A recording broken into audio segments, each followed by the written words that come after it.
And then finally, let's talk about equipment and connections on equipment. We're going to open up this guy right here. So we have equipment here. These are actually three-dimensional models, okay? If I were to use just the equipment button, I could drop in a generic piece, let's say a machine, okay? And let's say we're going to put it there.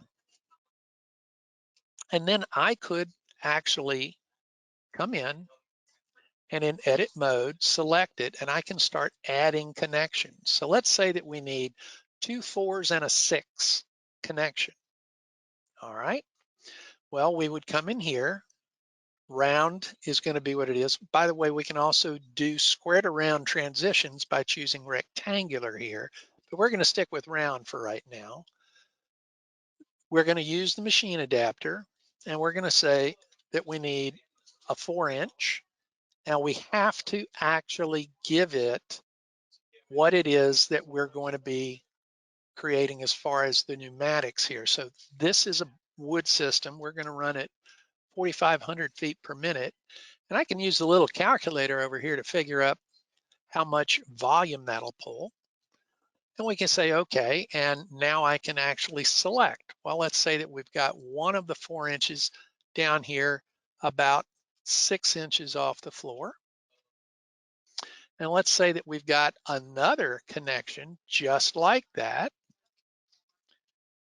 almost directly above at say 24 inches. Okay, so there's my 2 4s. And let's say that we need a 6-inch on the top, okay? And it'll be on the top here on the side. So I'm gonna add another connection. I'm gonna change this to a 6. Remember to recalculate your volume. And the reason you wanna do that is using connections on machines is one way that DuckQuote can actually size and give you pressure calculations, okay? Now, we've defined these, but I do want to show you something. Let's get rid of this one piece of trunk, and we're gonna redraw it.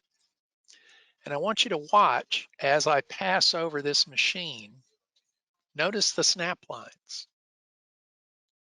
The connections on equipment will act as active drawing points or active endpoints. So they will have snap lines. Now you can imagine if we had put connections on every one of these machines and we're trying to start, how many snap lines are going to reach out and grab things, right?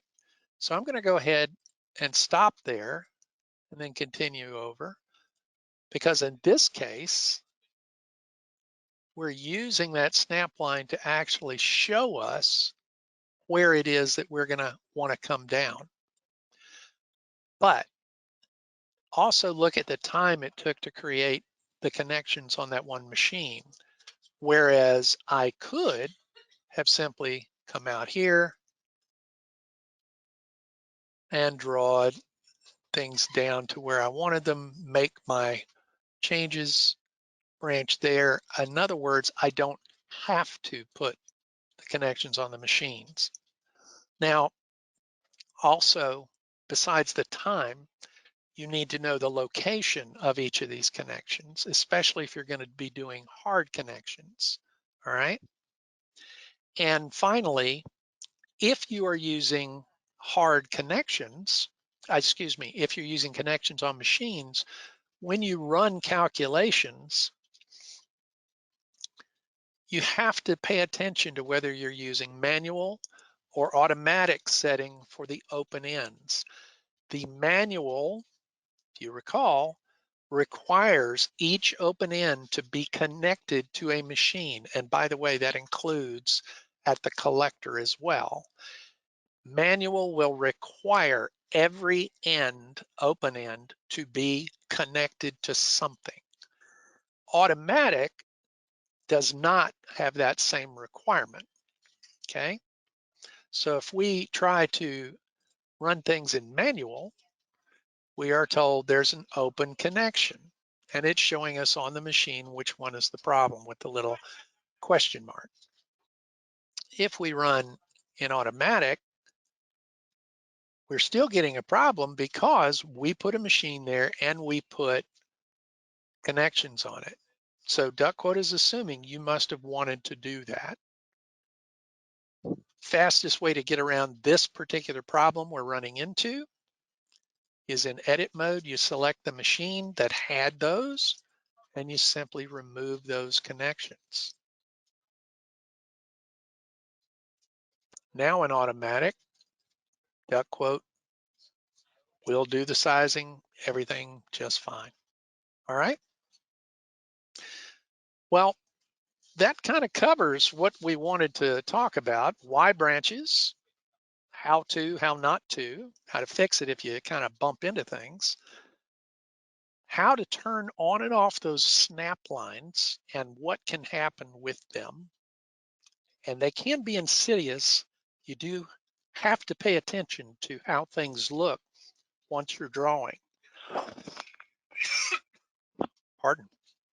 And then finally, talking about equipment and the pros and cons of using connections on it. I will give you now an editorial that I've shown you both ways. When I am drawing systems, especially large systems, I almost never bother to put connections into the machines. In a lot of cases, I don't even bother to put in the equipment if it's a very large system.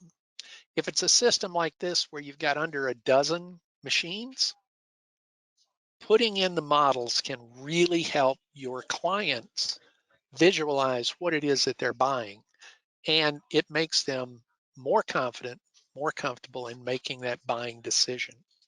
So you need to think about the payoff for your effort versus what it's going to be in the end, and that's that.